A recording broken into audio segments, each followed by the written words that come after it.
back in my channel. Today we are going to study class 8 geography chapter 2 land, soil, water, natural vegetation and wildlife resources. This is a third part of the chapter. यदि आप मेरे channel पर नए हैं तो channel को like share subscribe कीजिए और मेरे को ज़्यादा से ज़्यादा मोटिवेट कीजिए। यदि आपको इससे पहले वाले पार्ट को देखना है तो डिस्क्रिप्शन बॉक्स में आपको लिंक मिल जाएगा, आप जाकर देख सकते हो।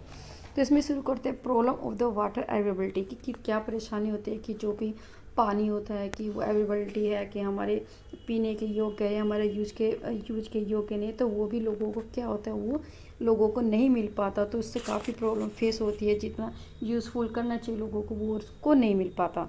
There is the scarcity of the water in the many region of the world. बहुत सारी जो कमी होती है, किल्लत होती है पानी की, बहुत सारे जो हमारे संसार के जो रीजन होते हैं अलग अलग में सबको पानी की कमी को फेस करना पड़ता है। मोस्ट ऑफ अफ्रीका यदि ज़्यादा एशिया देखें या वेस्ट एशिया देखें, पश्चिमी एशिया में देखें, साउथ एशिया दक्षिणी एशिया में देखें, part of the western USA या आप देखते यूएसए के आप पश्चिम में देखेंगे तो नॉर्थ वेस्ट और नॉर्थ ईस्ट मैक्सिको देखेंगे तो ये जो साउथ अमेरिका का पार्ट होता है तो सारा ये इंटालपुर का पूरा जो ऑस्ट्रेलिया देखे facing the shortage in the fresh water the supply. सभी को किल्लत होती है, सभी को दिक्कत होती है पानी की, जो भी कमी होती है उसके कारण उनको वो फ्रेश वाटर नहीं मिल पाता, पीने योग्य पानी नहीं मिल पाता और जो भी ह्यूमन लाइफ के लिए वो भी नहीं मिल पाता। Country locate in the climate zone, क्योंकि जो कंट्री होती है हमारा जो देश होते हैं काफ़ी क्लाइमेट जोन में कन्वर्ट होता है। कहीं पर ज़्यादा आप कह सकते हो कि गर्मी, अफ्रीका में जैसे काफ़ी गर्मी है तो उससे क्या होता है कि ज़्यादा कर ज़्यादा जो पानी क्या होता है जल्दी भाप बन के चला जाता है और वहाँ से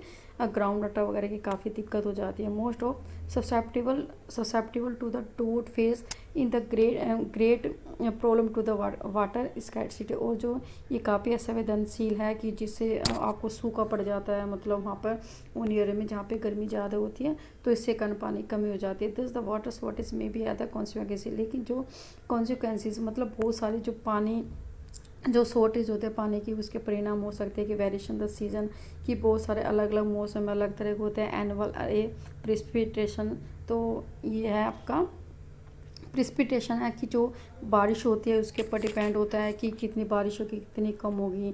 सीजनल होता है उसके कुछ सभी जगह जो स्कैर्सिटी होती है हमारा कारण होता है ओवर एक्सप्लॉयटेशन, कि हम ज़्यादा पानी को वेस्टेज करते हैं, उसको ठीक तरह से हम प्रॉपर उसको हैंडल नहीं कर पाते, तो इसके कारण काफ़ी स्कैर्सिटी हो जाती है। And contamination of the water resource, हम क्या करते हैं वाटर जो रिसोर्स के जो भी स्रोत होते हैं उनको काफ़ी गंदा करते हैं। जैसे नदी है, नदी वगैरह है तो उसमें क्या होता है बहुत सारी फैक्ट्री वगैरह होती है तो उसका एफ्लुएंसेस जो भी काफ़ी बहुत सारे जो फैक्ट्री के वेस्ट मटेरियल को उससे हम गंदा कर देते हैं, जिससे वो सारा कंडेमिनेशन हो जाता है हमारा पानी। आप क्या जानते हो, have you the ever the here about the water market, या क्या आपने वाटर मार्केट के बारे में सुना है? तो अम्ब्रेली सिटी है हमारा सौराष्ट्र रीजन में, तो उसमें जो पॉपुलेशन है 1.25 जो लाख है पूरी तरह से डिपेंड रहती है हमारा जो पानी को खरीदने के लिए। जो भी उनके पास ताल्लुकात होते हैं, मतलब जो भी एक ताल्लुकात होता है कि जो भी गाँव के पास में एक समूह होता है जहाँ पे लोग वहाँ से बहुत सारे गाँव के लोग वहाँ से खरीदते हैं, तो वे सारे पूरी तरह से कहाँ पे इतनी पॉपुलेशन होने के बावजूद वो वहाँ पे डिपेंड होता है। किसके कारण? क्योंकि वहाँ पे भी स्कैर्सिटी होती काफ़ी। तो वाटर द रिसोर्स, किस तरह से हम संरक्षण कर सकते हैं अपने जो पानी के जो सोर्सेज होते हैं तो उसके बारे में बताया गया है इसमें। तो इसमें क्या है देखिए, access to the clean and adequate water, यदि हम देखें कि एक साफ पानी या फिर एक पर्याप्त मात्रा में पानी के सोर्स तक पहुंचना काफ़ी प्रॉब्लम हो जाती है, जो पूरे वर्ल्ड में आज सभी काफ़ी समस्या होती है, क्योंकि हमारे पास ऐसे सोर्सेज नहीं होते ताकि हम वहाँ से क्लीन और पर्याप्त मात्रा में पानी को ले सकें। Step have been taken to the conserve this the a developing the resource, और हमने काफ़ी कदम भी उठाए हैं। कंजर्व का मतलब उसको क्या नाम बचा कर रखने के लिए, डिवेलिंग का मतलब जो भी कम होते जा रहे हैं, जैसे पानी के सोर्स कम होते जा रहे हैं दिन प्रतिदिन। Even the through the water is the renewable resource, हमें पता है कि यदि भी जो हमारा पानी है काफ़ी रिन्यूएबल है जिसको हम दोबारा प्राप्त कर सकते हैं, पर it is over use and the pollution make it the unfit use. लेकिन हम क्या कर सकते हैं, जब पानी को काफ़ी अनयूज़ कर देते हैं, काफ़ी यूज़ कर लेते हैं या हमको गंदा करते हैं, पोल्यूशन कर देते हैं, तो वो काफ़ी अनफिट हो जाता है, हमारे जो यूज़फुल के लिए नहीं हो पाता है। Discharge of the untreated and the A partial treated in the sewage, हम क्या करते हैं कि जो भी हमारा अनट्रीड है या मतलब जो भी सीवेज वगैरह होते हैं जहाँ पे मल वगैरह से निकलता है, नाले वगैरह निकलते हैं, ठीक तरह से हम उनको डिस्चार्ज नहीं कर पाते, उनको ठीक तरह से छोटे छोटे नालों को बड़े नालों में नहीं कन्वर्ट पाते। तो agriculture the chemical and industrial effluences influences in the water the body is major the contaminated. मतलब कहते हैं कि जो भी हमारा जो सीवेज है, मतलब ये या फिर एग्रीकल्चर जो केमिकल है जो वहाँ से हम डालते हैं तो पानी में वो क्या होता है, बह जाते हैं। और जहाँ पे भी पानी हमारा सप्लाई वाला पानी होता है तो उससे क्या होता है, उसमें मिक्सअप हो जाता है और वो ह्यूमन लाइफ के लिए काफ़ी सही नहीं होता। तो इंडस्ट्रियल इन्फ्लुएंसेस जो भी मतलब उससे वेस्टेज मैटर निकलते हैं हमारे उद्योग वगैरह से, वो भी हमारी वाटर बॉडीज़ में मिल जाते हैं और काफ़ी कंडेमिनेट कर देता है, काफ़ी गंदा कर देता है हमारी जो सोर्स बॉडी को। They pollute water with the nitrate and the metal and the pesticides. और जो पोल्यूट करते हैं हमारे जो पानी को, उसमें काफ़ी नाइट्रेट की मात्रा होती है, मेटल की मात्रा होती है, या पेस्टिसाइड जो भी हम मतलब कीड़ों को मारने के लिए मतलब कृषि में यूज़ करते हैं। तो सारा वो क्या होता है, सारा हमारे इकट्ठा हो जाता है और कंटेमिनेट करता है हमारे वाटर को। River Yamuna is the getting the polluted. आप कह सकते हैं कि जो यमुना रिवर है ये काफ़ी पॉल्यूटेड है, काफ़ी गंदी है, आप कह सकते हैं सीवेज, क्योंकि बहुत सारा जो पानी का सीवेज का जो मल वाले जो नाले होते हैं वहाँ का पानी इसमें यमुना में रिलीज होता है। Industrial influences and the garbage, और बहुत सारे जो आप कह सकते हो कि जो इंडस्ट्रियल निकलने वाले वेस्टेज मटेरियल हैं और गार्बेज कूड़ा करकट सारा इस यमुना नदी में वो ट्रांसफ़र हो जाता है। तो इससे क्या होता है, काफ़ी कंटेमिनेट हो जाता है, पॉल्यूटेड हो जाती है हमारी Yamuna. Most of this the chemical are, बहुत सारे जो केमिकल होते हैं नॉन बायोडिग्रेडेबल होते हैं, the reach the human body through the water. मतलब कहते हैं सॉरी कि बहुत सारे जो केमिकल होते हैं नॉन बायोडिग्रेडेबल होता है। बायोडिग्रेडेबल का मतलब होता है कि हम उसको ठीक तरह से डिस्चार्ज नहीं कर पाते, ठीक तरह से हम उसको ट्रीट नहीं कर पाते, उससे क्या हो जाता है, जो केमिकल होता है वाटर बॉडीज़ में मिल जाता है और ह्यूमन लाइफ के लिए काफ़ी वो गंदा हो जाता है, क्योंकि उस पानी के थ्रू में जो भी वो रिलीज़ करता है, जैसे हमारे केमिकल पेस्टिसाइड्स वगैरह होते हैं, फिर हमारा या फिर मतलब इंडस्ट्रियल से एफ्लुएंसेस वगैरह चीज़ होते हैं, तो वो सारे बॉडी मिल जाते हैं और उससे कारण जो भी हमारे सप्लाई में घर में पानी आ जाता है उससे वो हमारी बॉडी में चला जाता है। तो उससे भी काफ़ी ह्यूमन लाइफ के लिए काफ़ी हार्मफुल चीज़ें होती है। तो water pollution can be the control by the treating. हम जो वाटर पोल्यूशन, वाटर जो गंदा होता है, पोल्यूशन फैलता है, प्रदूषण फैलता है, इसका तो हम कंट्रोल कर सकते हैं treating by influence the suitable before with the releasing them the water body. मतलब कहते हैं कि हमें क्या, या हम इनको ठीक कर सकते हैं कि वाटर पोल्यूशन की पानी हमारा प्रदूषण ना हो। तो इसके लिए प्रदूषित ना हो तो हम क्या कर सकते हैं इसके लिए, कि जो भी पानी हमारा सप्लाई, उससे पहले यदि हम ठीक तरह से उसको कंट्रोल करें, उसकी गंदगी को हटा दें और बाद में उसको सप्लाई करके हम घरों तक पहुँचाएँ, तो हम इस समस्या से निकल सकते हैं। Forest and other the vegetation the cover in the slow surface the runoff and the replenish underground in the water। मतलब जो फॉरेस्ट होता है, जंगल होते हैं, बहुत सारे जो वेजिटेशन जहाँ पे मतलब हरी भरी वनस्पति वगैरह होती है, तो उसमें काफ़ी कम होता है जो भी हमारी जो जैसे मिट्टी है, मतलब यहाँ पे मिट्टी है तो यहाँ पे या कोई बारिश आई तो ये इससे बहेगी नहीं, क्योंकि ये जो फॉरेस्ट होती है जहाँ पे वनस्पति का पेड़ पौधे, तो ये क्या करते हैं, इस पानी को बाउंड करके रखते हैं, बांध कर रख सकते हैं। तो इससे क्या होता है, मिट्टी का कटाव नहीं होता है। And replenish the underground water. और क्या हो जाता है कि रिप्लेनिश का मतलब होता है हम पूरा करना, मतलब परिपूर्ति करना है, पूरा करना। हम क्या करते हैं कि जो भी ग्राउंड वाटर हमारे नीचे चला गया है, इसके कारण उसमें क्या हो जाता है, उसमें रिप्लेनिश होता है, हम उसको अंडरग्राउंड के वाटर को बढ़ा सकते हैं यदि हम फॉरेस्ट या वेजिटेशन काफ़ी लगाए तो। Water harvesting in the another method. अब ये कहते हैं कि जो पानी हार्वेस्टिंग दूसरा मेथड होता है, ताकि हम जो पानी है मतलब पानी को मतलब बहने से बचा सकते हैं।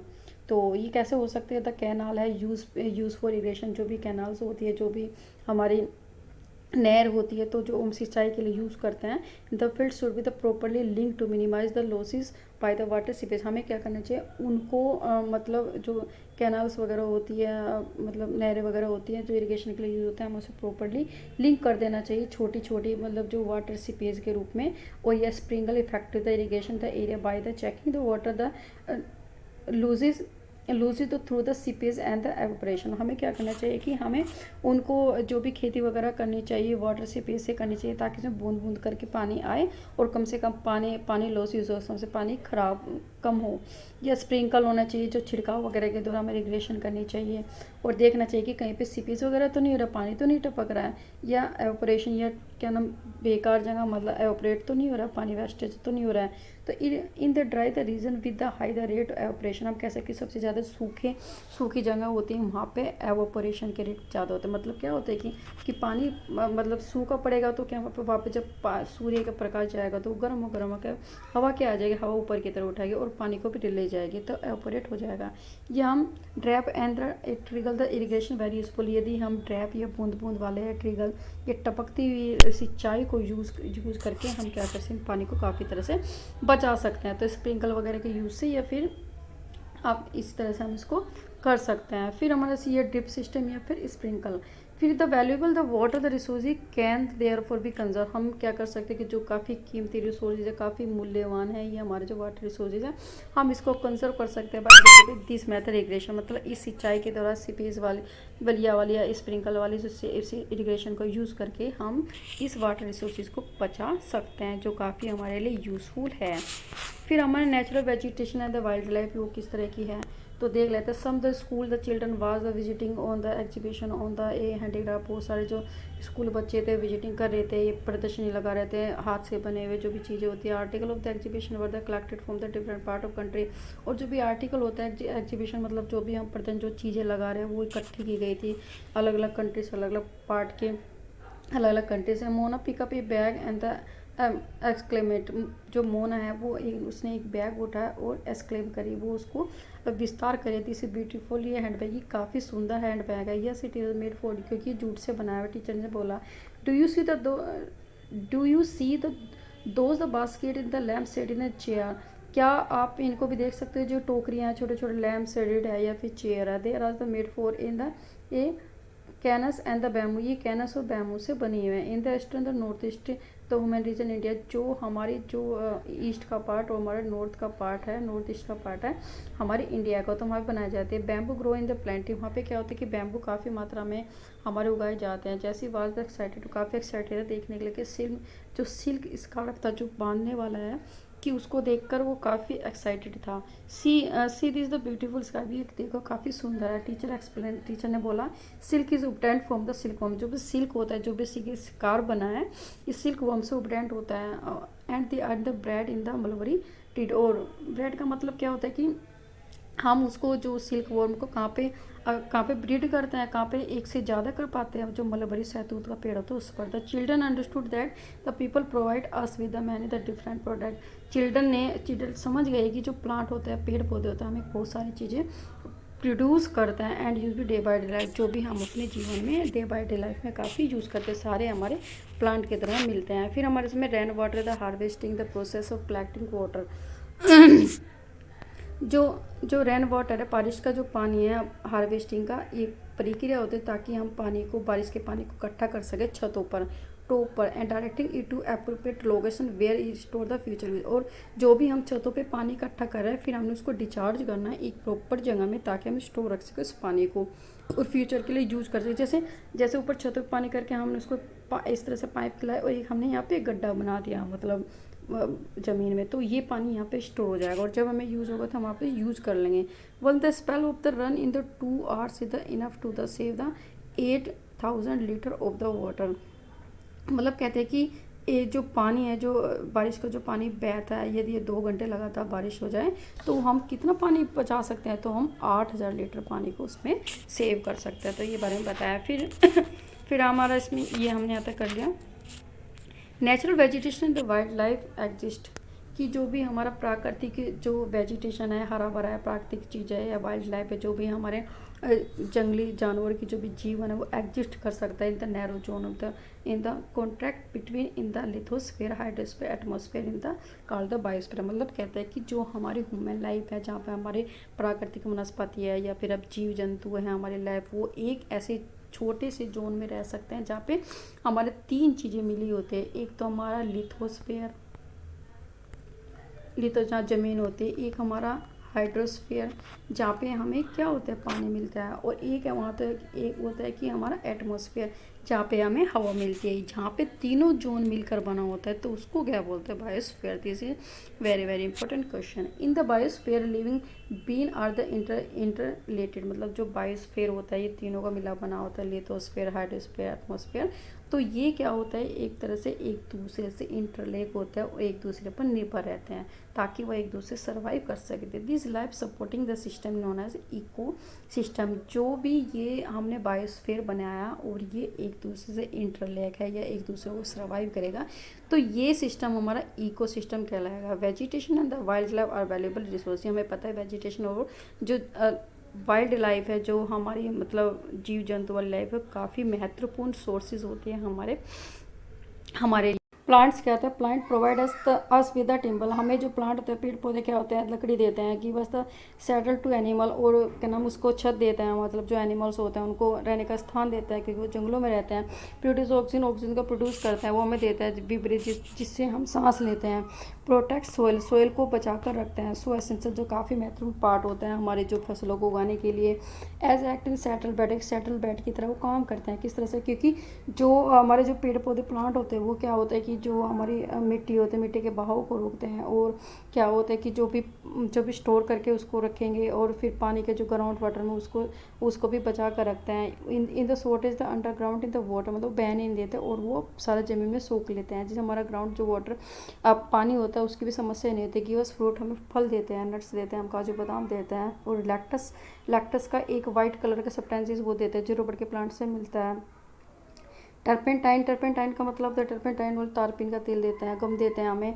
जो गोंद होती है वो देते हैं। एक मेडिकली प्लांट देते हैं। मेडिकली प्लांट का मतलब होता है कि जो आयुर्वेदिक दवाई होता है, जो पेड़ पौधे होते हैं जिससे हम आयुर्वेदिक दवाई बनाते वो देते हैं। पेपर देते हैं, और हमारे काफ़ी महत्वपूर्ण पेपर देते हैं जो हमारे शरीर के काफ़ी यूज़फुल होता है। There was innumerable the uses of the plant. हमें पता है कि काफ़ी असंख्य जो यूज़ हो सकते हैं हमारे प्लांट पेड़ पौधे के। यू कैन ऐड द सम मोर, आप और भी ज़्यादा कुछ ऐड कर सकते हैं। एक हमारा वल्चर होता है जो इंडियन सॉफ्ट कॉन्टिनेंट में रहता है, वर्ड ड्राइंग, जो मर रहे हैं काफ़ी किडनी के फेल होने से। And the shortly after the scavenging मतलब livestock the treated with the diclofenac the painkiller was the similar the aspirin and the ibuprofen. मतलब जो भी स्कैवेंजर मतलब उनके कूड़े करकट जो मरे हुए जीव होते हैं, जो भी हमारे गले जैसे जिसको हम घर में पालते हैं, तो उनकी बॉडी को क्या कर देते हैं, वो इनको खाते हैं। जो गिद्ध होता है, गिद्ध वल्चर का मतलब गिद्ध होते हैं। तो ये क्या होता है कि इसके कारण कि जो ये डिफ्लोफैन या पेन किलर देते हैं, एस्प्रिन देते हैं, आइबरफ्रेन देते हैं, इस तरह के लाइव स्टॉक वाले मतलब जानवरों को, तो इससे क्या हो जाता है, इनकी बॉडी को मरे को खा के ये काफ़ी मर रहे हैं वल्चर। तो हमें क्या करना चाहिए, effort are on the in the ban the drug in the live stock. हमें क्या करना चाहिए कि हमें बैन लगाना चाहिए ताकि हम जो भी लाइव स्टॉक है, जो ये मतलब जानवर होते हैं, इनको ये चीज़ें ना दें। और फिर क्या करना चाहिए, and the breed the vulture capacity. और हमें क्या करना चाहिए कि ज़्यादा से ज़्यादा ऐसे स्थान ढूंढने चाहिए ताकि हमें वल्चर को इनकी कैपेसिटी को बढ़ा सके और इनको पाल सके। फिर हमारे इसमें आया है कि wild life include the animals. जो वाइल्ड लाइफ में क्या क्या चीज़ें क्या क्या होता है, तो एनिमल्स होते हैं, बर्ड्स होते हैं, पक्षी होते हैं, इंसेक्ट्स, कीड़े मकोड़े होते हैं। एंड द एक्वेटिक लाइफ, जो भी उसमें पानी में रहते हैं वो जीव रहते हैं, ये सब हमारे वाइल्ड लाइफ में जुड़े होते हैं। तो they provide us the milk, वो हमें मिल्क देते हैं, मीट देते हैं, मतलब हाइट्स मतलब स्किन देते हैं, और हमें क्या देते हैं, वूल देते हैं, ऊन देते हैं। Insects like in the bees provide the honey, जो इंसेक्ट्स होते हैं, कीट होते हैं जिनको मधुमक्खी बोलते हैं, वो हमें शहद देते हैं। Help in the pollinations of the flower, और हमें क्या कहते हैं, पॉलिनेशन मतलब जो रस निकालने का, उससे फ्लावर से वो भी हेल्प करते हैं। And the have the important role, काफ़ी महत्वपूर्ण रोल अदा करते हैं। हैव द एक डीकम्पोजर, और डीकम्पोजर होते हैं ये इन द इकोसिस्टम में। क्या होता है, डीकम्पोजर, जिसको हम आसानी से डिकम्पोज कर सकते हैं, खाद बना सकते हैं। The birds feed on the insect, जो पक्षी होते हैं वो क्या करते हैं कि वो छोटे छोटे इंसेक्ट्स को खाते हैं। फिर डिकम्पोजर होता है अपने मतलब क्या होता है कि एक के बाद जैसे मर जाते हैं तो फिर क्या हो जाते हैं, इसमें ज़मीन में फिर कन्वर्ट हो जाते हैं। तो इस टाइप से ये हमें डिकम्पोजर देते हैं। Vulture due to it is ability to feed on the dead live stock व स्ट्रेंजर, मतलब जो वल्चर होते हैं, गिद्ध होते हैं, वो उनमें काफ़ी एबिलिटी, ताकि वो खा देते हैं जो मरे हुए जानवर होते हैं उनको खाते हैं। And the consider a whittle the cleanser of the environment, वो काफ़ी एक महत्व में क्लिनजर होता है जो साफ़ सफाई वाला हमारे जो एनवायरनमेंट है उसको बना कर रख सकता है। सो एनिमल बिग और द स्मॉल, जो एनिमल होता है छोटे भी होते हैं, बड़े होते हैं, are the eagerly to maintaining the balance the ecosystem, सभी क्या करते हैं, एक दूसरे को मैनेज करके रखते हैं और बैलेंस बनाते हैं इस इकोसिस्टम का। ये ब्लू किंगफिशर है। फिर हमारे इसमें distribution of the natural vegetation कि किस तरह कैसे हम बांटते हैं नेचुरल वेजिटेशन को किस किसी में। तो grow of the vegetation depend of जो बढ़ना होता है हमारे वेजिटेशन का काफ़ी महत्वपूर्ण होता है primarily on the temperature and the moisture. मतलब क्या होता है कि जो वेजिटेशन को वनस्पतियों को बढ़ना हमारा टेम्परेचर पर उसके तापमान मॉइस्चर का मतलब कितनी नमी होती है इसके ऊपर डिपेंड होता है। The major vegetation type of the world in the group ही आता है फॉरेस्ट। हमें ज़्यादातर जो वेजिटेशन को हमने वर्ल्ड में ग्रुप किया है वो फॉरेस्ट के रूप में होता है। ग्लास लैंड होता है मतलब जंगल होते हैं, ग्लास लैंड जिसमें हरी हरी घासें होती है, छोटे डिस्टर्ब होते हैं जिसमें हम क्या कहते हैं कि कटीले वन होते हैं वो होता है। और टुंड्रा जो टुंड्रा क्या होता है जो हमारी मतलब उसमें मतलब जो जहाँ पे सूर्य का प्रकाश जैसे नॉर्थ जोन होगा ये हमारा सदर्न हेमिस्फीयर नॉर्थन हेमिस्फीयर होगा जहाँ पे ठंडा एरिया होता। तो ये सारी हमारी नेचुरल वेजिटेशन में डिवाइड होता है। In the area the heavy rainfall यदि जिस एरिया में काफ़ी बारिश होती है या हुज काफ़ी पेड़ पौधे होते हैं मे इन द थ्राइव उससे हम क्या करते हैं काफ़ी पेड़ को पा सकते हैं। The forest are the associated with the area having the abundant water supply. और जो फॉरेस्ट क्या होते हैं काफ़ी उस तरह के एरिया में होते हैं जहाँ पर काफ़ी मात्रा में वाटर सप्लाई होती है। As the amount of the moisture और काफ़ी मात्रा में मॉइस्चर भी होता है वहाँ पे नमी भी होती है।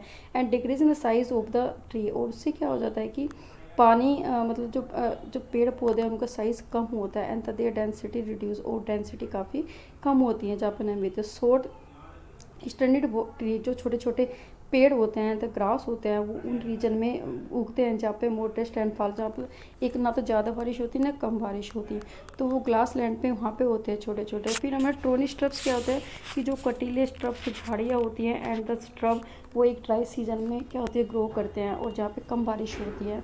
In the such the area the plant have the deep root और जो भी कुछ एरिया में क्या होता है कि प्लांट काफ़ी गहरी जड़ों वाले होते हैं। एंड द लीव और जो उनकी पत्तियाँ होती है थ्रोनी कटीली होती है। एंड द वैक्स अब द वैक्स सरफेस होता है मतलब उनको वैक्स सरफेस होता है मोम जैसा। तो वो क्या करते हैं कि loss the moisture through the ये ट्रांसपिरेशन के द्वारा जो भी पानी निकलता है उसको ना करने से मतलब रिलीफ ना करने से उसको बचाता है क्योंकि वैसे ही ड्राई सीजन होता है तो जब ट्रांसपिरेशन से जब उनकी घुमावदार जो पत्तियाँ होती है वो उनसे पानी को रिलीज करने का इनकी कैपेसिटी को कम करती है। टुंड्रा वेजिटेशन कोल्ड पोलर जो आप कहते हैं टुंड्रा कहाँ पे तो कोल्ड पोलर में होते हैं जिसको हम मोसिस या लाइकन बोलते हैं। फिर today they are the many more the people बहुत सारे जो लोग होते हैं वर्ल्ड में they are the to a century back पीछे देखें हम तो to feed the growing number in the large area the forest have been the killer to the grow crops. यदि हम 2 दशक से पहले देखें हम तो कहते हैं कि जो जंगल होते हैं काफ़ी बिल्कुल काटे जा रहे हैं क्यों क्योंकि वो खेती के लिए वहाँ पे वो फसल उगाने के लिए। Forest cover all over in the world in the diminished rapidly और क्या हो रहा है कि जंगलों की कटाई हो रही है इससे क्या हो रहा है कि वो वर्ल्ड में धीरे धीरे कम होते जा रहे हैं forest. They are the urgent need to conserve this the variable resources हमें ज़रूरत है ताकि हम कुछ कदम उठाएं और हमको इन जंगलों को बचा सकें इन नेचुरल वेरिएबल रिसोर्स को बचा सकें। Natural life vegetation and the wild life किस तरह से हम बचा कर रख सकते हैं अपने प्राकृतिक वेजिटेशन वनस्पतियों को या फिर हमारे पेड़ पौधों को जंगलों को और किस तरह से वहाँ पे जो वाइल्ड लाइफ है जीव जंतु है एनिमल्स है प्लांट किस तरह से बचा कर रखते हैं। Forest are the wealth forest क्या होते हैं हमारे लिए एक संपत्ति है। प्लांट गिव द सेटल क्योंकि प्लांट क्या होते हैं उनको सेटल देते हैं एनिमल्स को उनको रहने की जगह देते हैं। And the together they maintain in the ecosystem और आपस में एक दूसरे का इकोसिस्टम बनाकर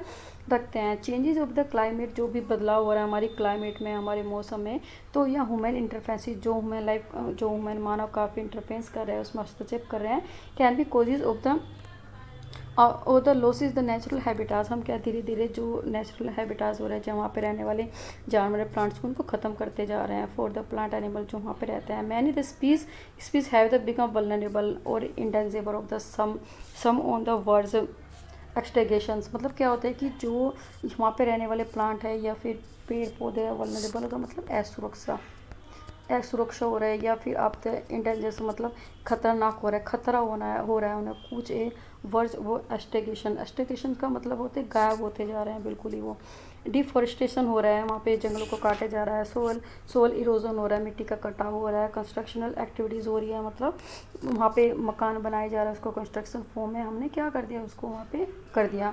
फॉरेस्ट फायर फॉरेस्ट में आग लगाई जा रही है। ये tsunami and less sliding are the some the human natural factor are escalation the process और एक्सटेगेशन एंड दैट रिसोर्स। और क्या रही सुनामी आ रही है लैंड स्लाइड मतलब वहाँ पे सुनामी आ रही है और पानी ऊपर की तरफ मतलब धीरे काफ़ी हो रही है, तो आसपास के एरिया में बढ़ जा रहा है। फिर लैंडस्लाइडिंग हो रही है, ज़मीन धंस रही है, और यह ह्यूमन और जो प्राकृतिक फैक्टर होता है धीरे धीरे बढ़ रहे हैं। इसका एक्सटिंक्शन जो है बिल्कुल गायब हो रहा है, ये हमारे रिसोर्सेज के कारण इस तरह से। One measure the concert of the poaching, और क्या करें कि बहुत सारे व्यापार, अवैध व्यापार हो रहे हैं, which result the sharp decline in the number of particular species. जो भी जातियाँ हैं ये हमारी बहुत सारे वाइल्ड की, वो धीरे धीरे पोचिंग उनको बेचे जा रहे हैं बिना कानूनी से, तो इस तरह से वो इलीगल आता है। एनिमल आर द पोच फॉर द कलेक्शन, जो एनिमल्स होते हैं वो पोचिंग हो रहे हैं, उनको अवैध रूप से बेचा जा रहा है ताकि वो इलीगली ट्रेड हो, क्योंकि उनकी स्किन को मारे जा रहे हैं। उन्होंने किसके लिए कर रहे हैं? ताकि हम उसकी स्किन को ले सकें, उसका हाइड, खाल को ले सकें, स्किन को ले सकें, उनके नाखूनों को ले सकेंगे, उनके टीथ को ले सकें, दांतों को ले सकें, हॉर्न को ले सकें, या फिर उनके फैदर, पंखों के लिए, इन सबको मारा जा रहा है, बेचा जा रहा है। Some of the this the animal है टाइगर, कुछ जो हमारे एनिमल्स है वो हमारे टाइगर है, चीता है हमारा, लोयन शेर है, एलिफेंट हाथी है, डियर हाथी है, ब्लैक बक है जिसे हम काला हिरन बोलते हैं, एक क्रोकोडाइल मगरमच्छ है, राइनोरस है जिसे गैंडा बोलते हैं, और फिर हमारा स्नो लेपर्ड है हमारा, जो जिसको मतलब ठंड में रहने वाला लेपर्ड है वो है, और चीज है पिको की। सारे क्या उनकी बिल्कुल स्पीस बिल्कुल ख़त्म होती जा रही है। This can be the conserve by the increasing awareness. हम किस तरह से बचा सकते हैं इनको? यदि हम जागरूकता फैलाएं इनको बचाने के लिए, तो बेल बक है आल्सो द प्रोटेक्टिंग, ये वाला काला हिरन। Natural the park in the wild life the sanctuary, बहुत सारे प्राकृतिक पार्क बनाए जा रहे हैं, वर्ल्ड लाइफ सेंचुरी से बनाए जा रहे हैं, बायोस्फीयर बनाए जा रहे हैं, ताकि हम प्रोटेक्ट रख सकें इनको, नेचुरल वेजिटेशन को, वाइल्ड लाइफ को। कंजर्वेशन ऑफ द क्रीक, बहुत सारी जो खाड़े, छोटी छोटी नदियों को, लेक को, अब नदियों को, या wet land is the necessary to save the a precious resources for the a depression, मतलब डिप्लेशन मतलब कह रहे कि जो हम बचा कर रख सकते हैं छोटी छोटी नदी। क्रिक का मतलब गाड़ी कह दो, या छोटी नदी कह दो, लेक, नदियाँ कह दो, झील कह दो, या फिर वेटलैंड जो गीली ज़मीन है वो काफ़ी महत्वपूर्ण होती है, ताकि हम इनको खाली होने, डिप्लेशन का मतलब खाली होने से इनको सबको बचा सके। There is the balance of the environment, हम क्या कर सकते हैं इनमें एक संतुलन बनाकर रख सकते हैं एनवायरनमेंट है, if the relative the number of the species not the disturb, ताकि जो भी स्पीज है हमारी वाइल्ड की, हमारे एनिमल्स वगैरह की, इनको बचा कर रख सके और इनकी लाइफ में कोई भी इफेक्ट ना हो। Human activities in the several the part of the world have been the disturb the natural, जो ह्यूमन एक्टिविटीज़ के कारण क्या हो रहा है कि बहुत सारे वर्ल्ड के पार्ट काफ़ी बेकार हो रहे हैं द नेचुरल के लिए। नेचुरल हैबिटाट्स होते हैं मैनी स्पीसीज, जो भी मतलब जंगलों में रहते हैं, जो फॉरेस्ट में रहते हैं, उनकी जो स्पीसीज धीरे धीरे गायब हो रहे हैं ह्यूमन इंटरफेसेस की वजह से। ड्यू टू इनडिस्क्रिमिनेट किलिंग, इससे क्या हो रहा है कि मतलब बिना किसी रोक टोके, इनडिस्क्रिमिनेशन मतलब होता है अंधाधुंध, मतलब बिना किसी हस्तक्षेप से कि क्या हो रहा है, हम मारे जा रहे हैं बहुत सारे बड़ों को, एनिमल्स को, और कह रहे कि दूसरी तरह की जो extinction and the verges of extinction है, मतलब एक्सटिंक्शन मतलब जो गायब होता जा रहा है धीरे धीरे, उन सबको मारा जा रहा है। अवेयरनेस इस programme like in the social forestry, हमें जागरूकता बढ़ानी चाहिए अपने सोशल फॉरेस्ट्री के लिए, ये वन महोत्सव मनाना चाहिए ताकि इनक्रेज कर सके कम्युनिटी को और वहाँ के जो रीजनल वाले रहने वाले क्षेत्रों को। School children should be increase to the bird watch, और ज़्यादातर जो लोग वो क्या दिखाना चाहिए हमें, वो दिखाने चाहिए जहाँ पे मतलब क्या नाम पे पक्षी रहता है वो दिखाने चाहिए, विजिट करनी चाहिए, जो नेचुरल काफ़ी प्राकृतिक काम होता है, ताकि वे अप्रिशिएट करें, सार सके कि हम बहुत सारी जो स्पीसीज है वो एग्जिस्ट करती है हमारी इंडिया में, हमारे वर्ल्ड में। Many the country have the pass law, बहुत सारी जो कंट्री ने बहुत सारे लॉज बनाए हैं, बहुत सारे कानून बनाए हैं, ताकि किसके अगेंस्ट जो भी व्यापार हो रहा है, इन एनिमल्स का व्यापार हो रहा है, बर्ड्स का व्यापार हो रहा है, as well as the killing the birds and animals, इन पे सब पे रोकथाम के लॉज बनाए रहे।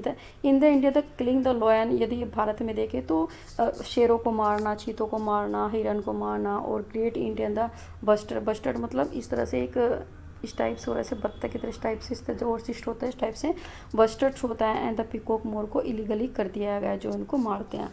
फिर हमारे इसमें है and the international the convention the sites, एक इंटरनेशनल एक कन्वेंस बनाए गए, साइट्स हैव बीन इस्टेब्लिश किए गए ताकि हमने सर्वल स्पीसीज को, एनिमल्स को, उसमें हमने जो भी उनका व्यापार हो रहा है उनको बिल्कुल ही ख़त्म प्रोहिबिटेड कर दे, बिल्कुल निषेध कर दे कि इनको ये करना नहीं है। Conservation of the plant and the animal in the ethically duty of every region, की जो भी हमारा बचा कर रखना है हमारे पौधों को, हमारे एनिमल, वो नैतिक रूप से ड्यूटी नहीं चाहिए हर सिटीजन की।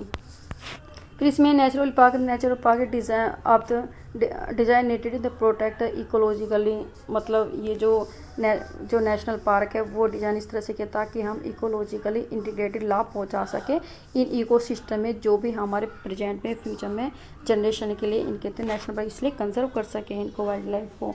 फिर हेड ऑफ द चीताल, ये इसका झुंड है। फिर बायोस्फीयर का मतलब series of the protecting the area, जो सीरीज होती है जो प्रोटेक्ट कर सकें इन एरिया को, लिंकेज कर सके ग्लोबल नेटवर्क से, intended A demonstrated relationship with conserve, मतलब हम कहते हैं कि जो भी बचा कर रख सके, विकास के कर सके, तो ये बायोस्फीयर को रिजर्व करने का एक तरह से तरीका हो सकता है। इसमें अब एक वेरी इंपॉर्टेंट जो हमारी साइट्स होती है जहाँ पे ऊपर आए, तो इसका क्या मीनिंग होता है, तो इसका मीनिंग होता है convention of international trade in the endanger the species of the wild flora and the fauna, मतलब हम जो इंटरनेशनल ट्रेड हो रहे हैं, एंडेंजर से जो खतरा हो रहा है, स्पीसीज का मतलब जो जाति हो रही है, जो वाइल्ड हो रही है, जो जंगली फोना एंड फोरा का मतलब होता है पेड़ पौधे प्लांट के, और फोना का मतलब जो भी वनस्पति होते हैं, तो वेरी इंपॉर्टेंट है। तो ये आप याद कर सकते हो, तो ये सभी एग्जाम के लिए काफ़ी इंपॉर्टेंट है।